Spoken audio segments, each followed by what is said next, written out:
have to admit something about the Critics' Choice Awards. They have lost some of their luster to me in recent years. Like, I used to consider the Critics' Choice Awards, like I used to consider it the Oscars and then the Critics' Choice Awards. Oh, okay. But, you know, in recent years, they've started doing some really stupid things, like adding categories that are clearly just meant to attract talent to their show and to be populist. And it's like they've lost credibility. They've lost some credibility to me. They're not the Golden Globes. They're not the Golden Globes. They're No. still 100 times more relevant and more legit than the Golden Globes I still are. prefer the SAG. Like, the SAG Awards mean more to me. Yeah, absolutely. Like to me, number 1 is the Oscars. Number 2 is SAG. Number 3 is the DGA Awards. And then number 4 for me right now is the Critics' Choice. And then somewhere around 317th is the Golden Globes. That being said, the Critics' Choice Awards did have their big annual awards the other night. And this is one of the first major precursors going into Oscar season. And I think it's given us a little bit of a glimpse of what the really true big hot races are going into the Oscars.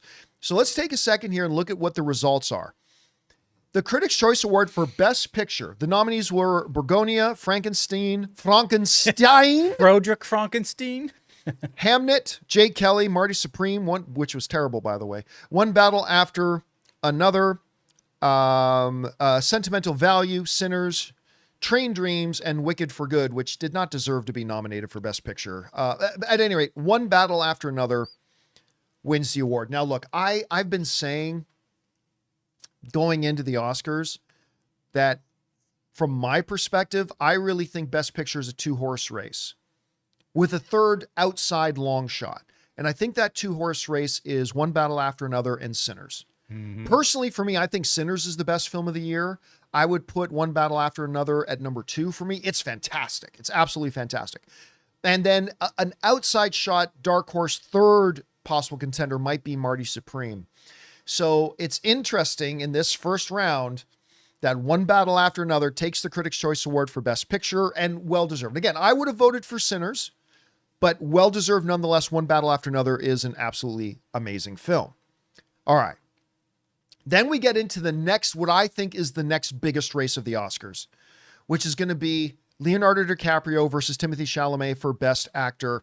And at the Critics' Choice Awards, T. Shams. He did it. He did it. He took Best Lead Actor for Marty Supreme. The other nominees were, of course, Leonardo DiCaprio for One Battle After Another, in which he was insanely good. Joel Edgerton for Train Dreams, Handsome Hawk for Blue Moon, Michael B. Jordan for Sinners, and Wagner Moura for The Secret Agent. And again, so Timothée Chalamet takes this. Again, I think this is the race to watch going into the Oscars.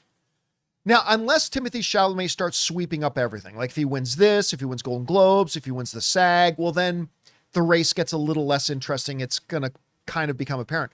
But I think this is going to be like, what was the name of the actress again from Killers of the Flower Moon? I forget the actress's name, but it's going to come down, you know, it came down back and forth between her and I forget who she was. Lily Gladstone. That's right. It was Lily Gladstone from Killers of the Flower Moon, and she was running against Emma Stone, and it was, I think it was For Poor Emma Things, Stone, right? For Poor Things. Yeah. And I think it went back and forth through the award season. Yeah. Emma would win one or two. Lily would win one or two. Back and forth, back and forth, back and forth. And then it got into the Oscars and she won. I think that's what the Best Lead Actor is going to be this year at the Oscars. I think we're going to see Leo taking some awards. I think we're going to see Chalamet take some awards. And then when it comes down to actual Oscar night, I think it's going to be a coin toss. Right. I think it's going to be a coin toss. Because listen, I hated Marty Supreme. I think the movie is trash. Straight up, I think it's terrible. I'm the only person in the world that thinks that. Everybody else loves it, and that's fine. Movies are subjective.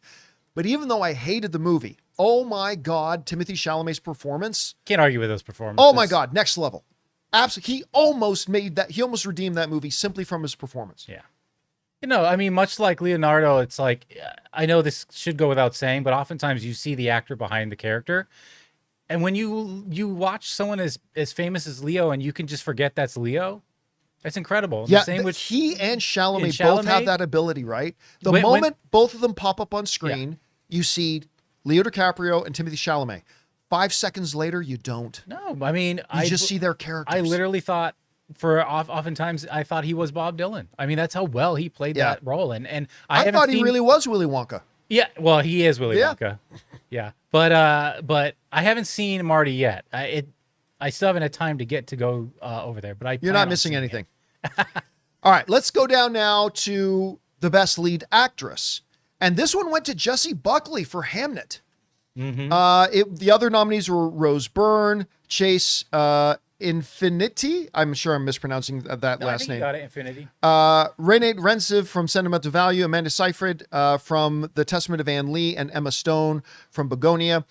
I have a feeling this one's going to be less interesting. I think it's Jessie Buckley's. All the way. And you know, the first time I ever saw her was in the season, I want to say it was season 3, maybe 4 of Fargo, was the one with Chris Rock. Yep. She had like 10 episodes. She was the nurse. Yep. Oh man. And until then, I didn't realize she was Irish. That's how good of it. Like man, Dude, she's a great actress. I'm telling you what, man, and this is the movie that made me a believer in Paul Mescal. Because I've always thought, I've never had any bad thoughts about Paul Mescal as an actor, but I've always thought he's been a little bit overrated.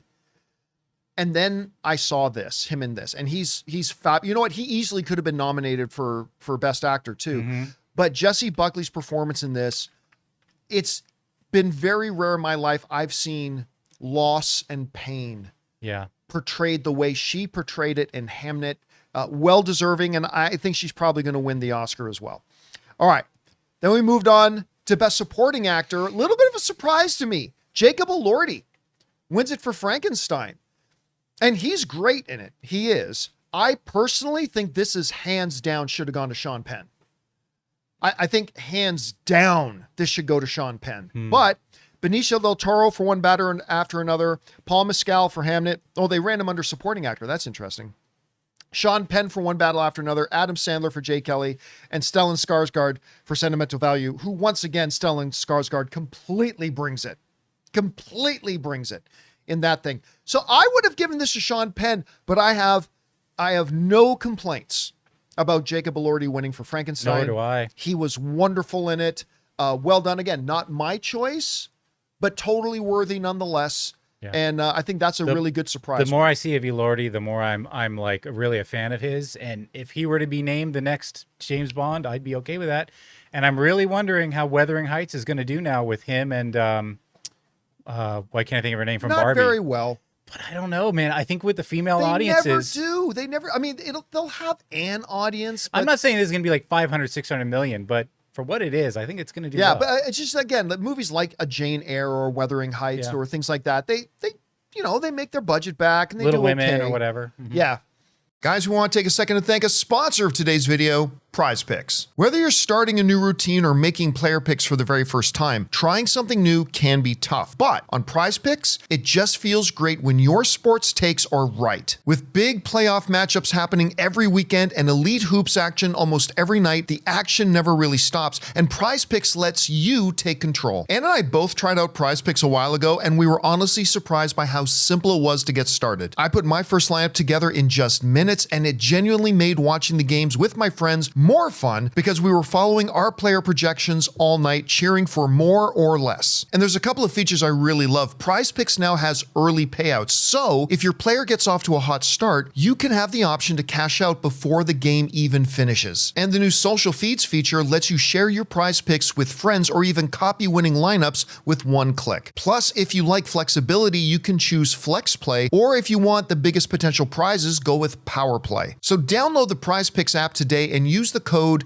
Campea to get $50 in lineups after you play your first $5 lineup. That's code Campea to get $50 in lineups after you play your first $5 lineup. PrizePicks. It's good to be right. All right, now we went on to Best Supporting Actress, and Amy Madigan did it for Weapons. You know, it's funny, after watching Weapons, I never would have thought of her for awards contention.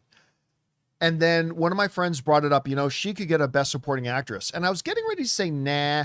But then I thought about it, I'm like, actually, she's really good in that movie, man. And I think it's great. Again, a great lineup. By the way, I thought Elle Fanning would probably take it.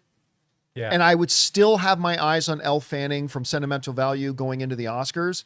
But Amy Madigan for her role in Weapons, again, well-deserved, good win there. Best Young Actor, Actress is a pathetic category that they shouldn't even have. You're either the best actress or an actor or actress or you're not. Then Teen we get Choice into an Award. interesting one. Here's another one that's going to be hotly contested, I Yeah. think, going into the Oscars. Best Director. Like Best Picture, I think it's going to come down to One Battle After Another and Sinners. I think it's going to be between Ryan Coogler and Paul Thomas Anderson. At the Critics' Choice, Thomas Anderson takes it. Paul Thomas Anderson for One Battle After Another. He takes it there. And the movie. So Yep. So it took that and for the movie. Again, the other nominees, Ryan Coogler, Guillermo del Toro, Josh Safdie, Joachim Trier, and Chloe Zhao for Hamnet. What do you think in terms of the Oscars? Do you think it's going to be a sweep on Best Picture, Best Director? Or do you think they may split it? Man, Because I could end up seeing Sinners getting Best Director, but One Battle getting Best Movie. listen, I could see any four of those combinations. Yeah. I could see Sinners, Sinners, One Battle, One Battle, One Battle, One Battle, Sinners. Yeah. I could see any of those combinations. I really can. Both of these movies come down to their direction. They're insanely well directed, both of them. And to me right now, it is a coin toss. It's a coin toss going to the Oscars for Best Picture between One Battle and Sinners, and it's a coin toss for Best Director between Ryan Coogler and Paul Thomas Anderson. And whichever one loses, totally deserved the Oscar. Whichever one wins, totally deserved the Oscar. Like, Yeah, I'm I going to don't- have no complaints. It's not.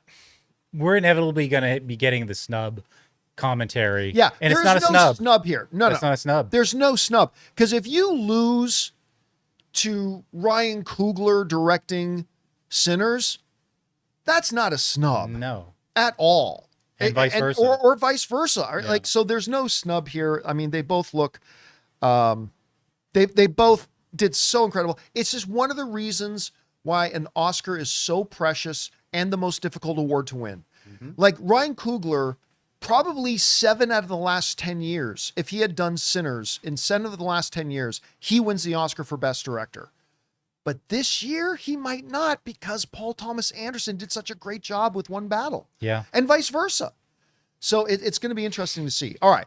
Then we get down into the screenplay stuff. And again, I think this is exactly how it's going to play out the Oscars. Ryan Coogler wins Best Original Screenplay. For Sinners, it was against Jay Kelly, Marty Supreme, Weapons, Sorry Baby. I thought Weapons might have had an outside chance. Yeah. Actually. And then Sentimental Value. And then in adapted screenplay, Paul Thomas Anderson wins for One Battle After Another. Also against Train Dreams, No Other Choice, Frankenstein, Begonia, and Hamnet. Yeah. So again, it's Sinners and One Battle After Another's year. One's going to win at the Oscars for Best Original. One's going to win at the Oscars for Best Adapted. This is a new one that's coming up for the Oscars, is Best Casting, Which, yeah, I'm excited about. which is a long time coming. Yes. I absolutely think this is 100% a good new category for them to have. So they had it at the Critics' Choice. And Best Casting went to Sinners. Francis Maisler, who was the casting director for Sinners, won. It was up against Hamnet, Jay Kelly, Marty Supreme, One Battle After Another, and Wicked for Good. Sinners wins that. And you know what? I have a feeling it's going to win it as well when we come Oscar time. I can't remember. I think this year is the first year they're doing it. Is that or It might not be 27? till I'll look it next up. year. Anyway, we'll find out. Yeah. Train Dreams surprisingly won for Best Cinematography. Beautifully. I Just watched would- it last night. Okay, Beautiful. I would have given it to Claudio Miranda for F1. I mean, the cinematography Sure. in F1 is just jaw-droppingly breathtaking. But there you go. So that went to Best Cinematography. Best Production Design went to Frankenstein. No surprise there. No surprise there. Yeah. Best Editing went to Yeah, F1. there you go. Yeah. 100%. There you go. 100%. Yeah. Because ultimately, the action in F1 is this. Right. That's the action. The thrill, the chills come from the editing of it in F1. And it's masterfully done. I don't know that it's a lock for the Oscar, but well done for them to win for Best Editing. I just wish I could edit out the announcers at the raceway. I hated those. It was so didactic. Yeah. Best costume design, no surprise, went to Frankenstein, although Hamnet could have taken it too. Easily could have taken that. But Frankenstein, well done. Hair and makeup also went to Frankenstein, no surprise there. Best visual effects, again, no surprise, went to Avatar, Fire and Ash. And anyway, I'll skip ahead to a couple. Another interesting one to watch was Best Animation. Mm-hmm. And they gave it to K-pop Demon Hunters for Best Animated Film over Zootopia 2. Now, look, I'm on record. I don't think it's terrible, but I don't actually think K-pop Demon Hunters is all that good. I'm obsessed with the music. I'm absolutely obsessed with the music, and I love the music in it, which, by the way, Golden won Best Song at the Critics' Choice Award as well. Golden from K-pop Demon Hunters, which is funny because I actually think it's the third best song in the movie.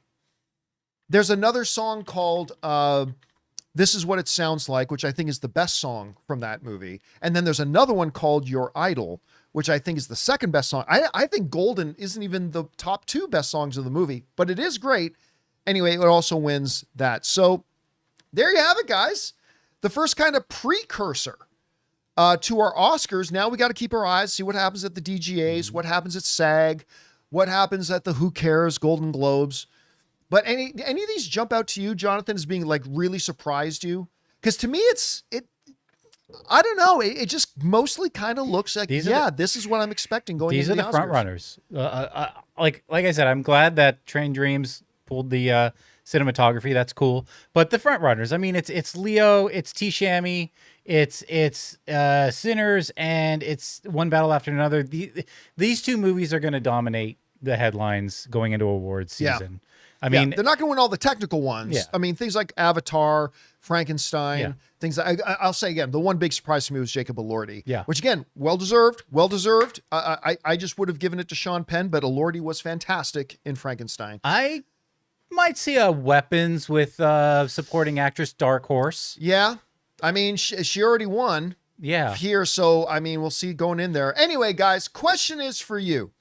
What do you think about these results from the Critics' Choice Awards? Are you upset at any of them? Or was there an obvious snub to you? Was somebody win that didn't deserve to win? Whatever you guys think, jump down to the comment section below and let us know your thoughts. Hey guys, thanks so much for watching this video. Make sure you like the video, leave a comment, and subscribe to our channel. And don't forget, we have a daily podcast called the John Campea Show podcast, available on Apple Podcasts, Spotify, or your favorite podcasting app of choice. Go and subscribe to it today so it'll be there when you need it.